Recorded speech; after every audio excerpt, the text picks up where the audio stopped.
कहता है कि नहीं नहीं नहीं, हुआ कुछ नहीं था बालाकोट में। बालाकोट में कुछ हुआ नहीं था, कुछ पेड़ गिरे, कुछ कौवे मर गए, ऐसी बयानबाजी। अब लेटेस्ट उसी पॉलिटिकल पार्टी की इन सब बयानबाजियों के बाद आज आप देखेंगे एक नई बयानबाजी आई है कि नहीं, भारत जो था वो एक्चुअली पहले ही दिन ऑपरेशन सिंदूर की लड़ाई हार गया था और डर के मारे भारत ने इंडियन एयरफोर्स को ग्राउंड कर दिया। बोला कि साहब ग्वालियर हो, भटिंडा हो, कहीं से एयरक्राफ्ट टेक ऑफ नहीं होंगे क्योंकि पाकिस्तान शूट डाउन कर देगा। लेकिन पाकिस्तानी मीडिया खुशी मना रही है और पृथ्वीराज चौहान साहब का जो बयान है वो पाकिस्तानी टीवी की जीनत बन चुका है। पाकिस्तान भी 4 दिन रुका है। 4 दिन की जो लड़ाई हुई, 5वें, 6ठे, 7वें दिन पाकिस्तान ने झूठ बोलना शुरू करा। दोस्तों, पृथ्वीराज चौहान ये महाराष्ट्र के पूर्व मुख्यमंत्री, कांग्रेस पार्टी के बड़े नेता, बड़ा नाम कांग्रेस पार्टी का, उनका एक बयान है। विवादित तो नहीं कहूंगा, बयान ही गलत है। विवाद तो एक सही बयान पर भी हो सकता है, उनका बयान ही इतना बोगस है, इतना गलत है और इतना घटिया है। बाय द वे, मुझे समझ में नहीं आ रहा कि मैं आपको कैसे समझाऊं ये चीज। नॉर्मली मैं पॉलिटिकल चीजों के बारे में बात नहीं करता और आज भी मैं पॉलिटिकल चीजों के बारे में बात नहीं करूंगा। उन्होंने फौज के बारे में कुछ बोला है और कुछ है, कुछ खुजली है। मैं कहना चाहता हूं, इस पता नहीं क्यों एक जमाने में संदीप दीक्षित, वो चीफ ऑफ आर्मी स्टाफ को कहते हैं सड़क का गुंडा, आपको पता ही होगा। फिर सर्जिकल स्ट्राइक्स को कोई सर्जिकल स्ट्राइक्स कहता है, कोई बालाकोट को कहता है कि नहीं नहीं नहीं, हुआ कुछ नहीं था बालाकोट में।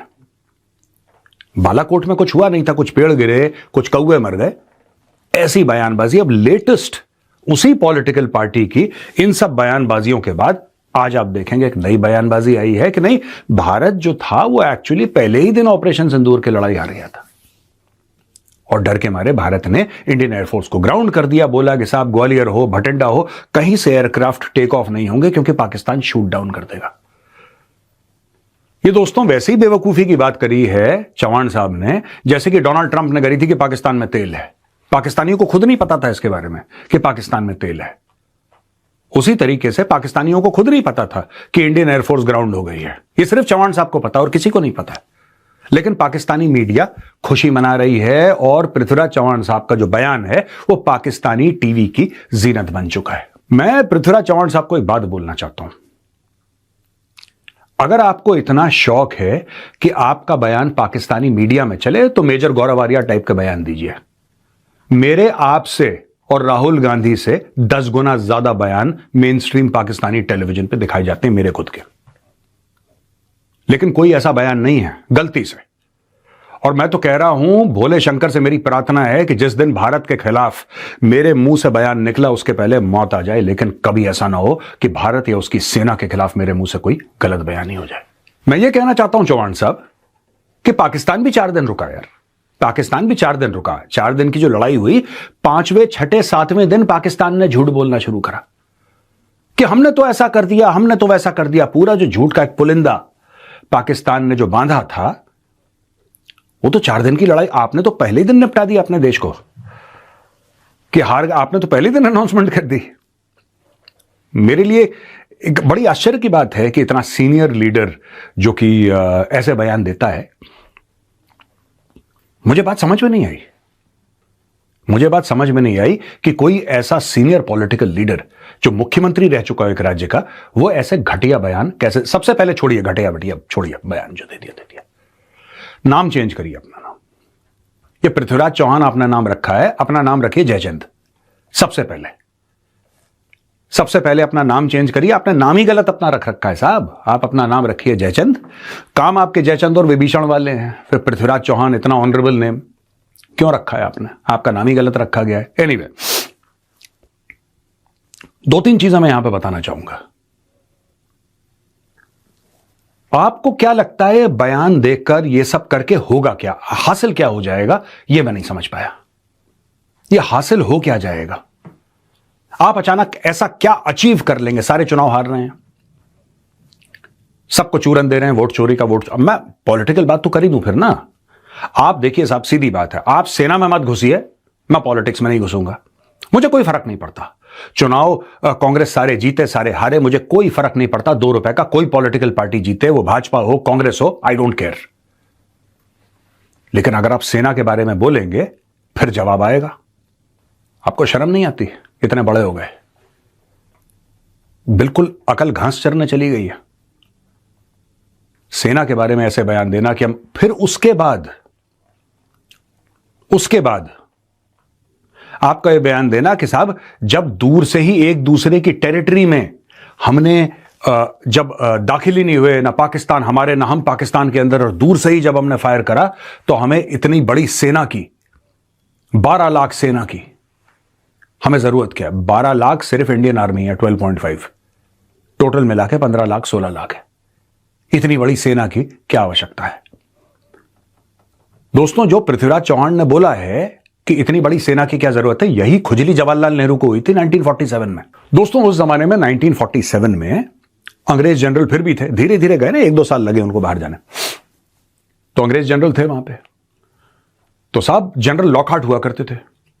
जनरल लॉकहार्ट एक मिलिट्री को लेकर पेपर लेकर गए जवाहरलाल नेहरू के पास, और नेहरू जी से यह बोला कि प्राइम मिनिस्टर साहब, ये हमें चीज चाहिए, हमारी फौज है तो हमें इस तरीके से कार्रवाई करनी है, ये काम करना है। नेहरू गुस्सा हो गए, ही ब्लू हिज टॉप, यानी कि बहुत गुस्सा हो गए कि हम अहिंसा वाले देश हैं, हमें क्यों चाहिए फौज। यही खुजली, ये इस पार्टी की, कांग्रेस पार्टी की ये खाज खुजली नई नहीं है, ये बहुत पुरानी खुजली है। ये खुजली पहली बार नेहरू को हुई थी 1947 में भैया।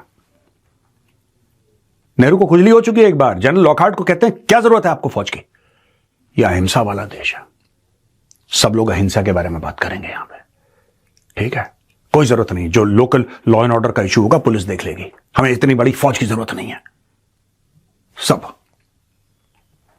कोई साबरमती के संत तूने कर दिया कमाल, हम इस रास्ते पे चलेंगे, ठीक है, कोई बात नहीं। दोस्तों, फिर 8 हफ्ते के बाद एग्जैक्टली 22 अक्टूबर को पाकिस्तानी कबायली कश्मीर के अंदर घुस गए। यही जवाहरलाल नेहरू जो कह रहे थे कि नहीं फौज की जरूरत नहीं है, अच्छा अब क्या होगा, अब क्या होगा, ये तो घुस गए। कबायली, पाकिस्तानी कबायली और पाकिस्तानी फौज सादी वर्दी में कश्मीर के अंदर घुस गए, और वहां पे मार काट, रेप और पूरे कश्मीर पे कब्जा करने के लिए कीड़े मकोड़ों की तरह आगे बढ़ रहे हैं।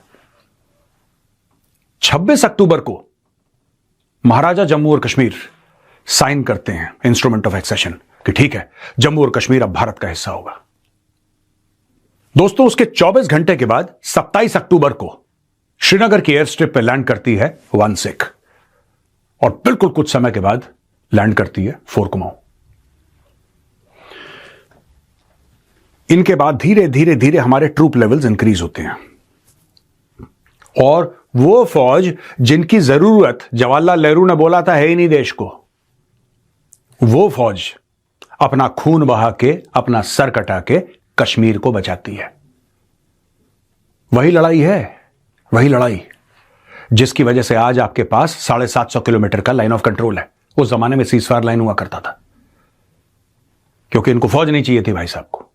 मैं बता रहा हूं ना, कुछ खाज खुजलियां बहुत पुरानी होती हैं, 80-80 साल पुरानी खाज खुजलियां हैं ये, कि फौज की जरूरत नहीं, फौज की जरूरत नहीं है। भाई साहब, ये जो नेतागिरी करते हो ना, ये 2 मिनट में चली जाएगी। अगर बॉर्डर से फौज हट गई तो 2 मिनट में सारी नेतागिरी खत्म हो जाएगी। 2 मिनट के अंदर सारा बुखार उतर जाएगा, और जो गलतफहमी अपने बारे में, गलतफहमी दूर हो जाएगी अगर फौज बॉर्डर से हट गई तो। यार, आई एम सरप्राइज्ड, मुझे बड़ा शौक लगा जब मैंने बयान सुना। और शौक इसलिए नहीं क्योंकि इन्होंने क्या बोला, नहीं, वो तो इनकी पार्टी बहुत पहले से करती चली आ रही है यार। मैंने आपको बताया ना, करती चली आ रही है, करती चली। आप आर्मी चीफ को, सिटिंग आर्मी चीफ को आप कह रहे हैं सड़क का गुंडा है, ये करती चली आ रही है पॉलिटिकल पार्टी। तो नो सरप्राइजेस देयर, बट कुछ तो रुक जाते यार, कुछ समय तो रुक जाते। बोल देते कि इंडिया 5 दिन के बाद हार गई, ये बोल देते। झूठी बोलना था तो ऐसा झूठ बोलते जिसमें थोड़ी सी गुंजाइश रहती कि यार 6 दिन के बाद इंडिया हार गई थी, 4 दिन के बाद लड़ाई खत्म हो गई, 5-6 दिन के बाद हमें पता लगा कि इंडिया, ऐसा कुछ झूठ बोल देते हैं। आप तो पाकिस्तानियों से 4 कदम आगे, उन्होंने एटलीस्ट 4 दिनों का वेट करा पाकिस्तानियों ने, उसके बाद झूठ बोलना शुरू करा। आपने तो अपनी फौज पहले ही दिन निपटा दी साहब, वेल डन। सबसे पहले अपना नाम चेंज करिए। पृथ्वीराज चौहान बहुत बड़ा भारत का नायक, बहुत बड़ा भारत का बेटा, शूरवीर, शेर। आप भाई साहब अपना नाम चेंज करिए और जयचंद रखिए, आपको ज्यादा सूट करता है।